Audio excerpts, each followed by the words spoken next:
อย่าคิดว่าเมียของอายสินี้อยู่มาหลายปี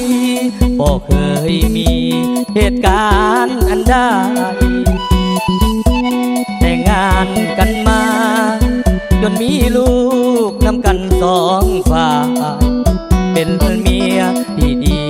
ของอายเอาใจใส่อยู่ทุกเวลาอายออกไปหาเงินมาสร้างสาครอบครัวเหตุตามหน้าที่ของผัวว่าไงครอบครัวของเราสบายแต่มาวันนี้คนดีก็มาเป็นฝ่ายเหตุการณ์บอกขาดวันไว้เจ้านอกใจไปน้ำคนเดินต้องทนกำคืนทำคืนยามลูกห้องงาน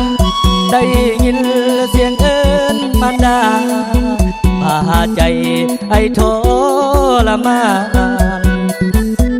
ปิดใจเรื่องยังไปบ่สั่งไปเลยนอนากลับมา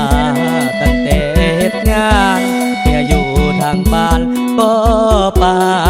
นใจเจ้าสร้างเหตุใดใจดำแท้นอนงคานอวยพรให้เจ้าสมหวังอย่าได้หันหลังเต่าย้อนคืนมาความหวังศาสตร์นี้บ่มีเจ้าแล้วแก้วตายอมเจ็บเพื่อน้องกันตาโชคดีเถิดนาเมียแพงของอาย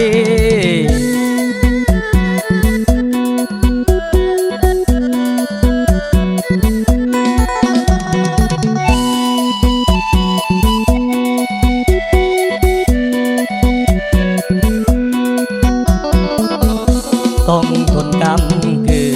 นทำคืนยามลูกห้องงาได้ยินเสียงเอิ้นมารดา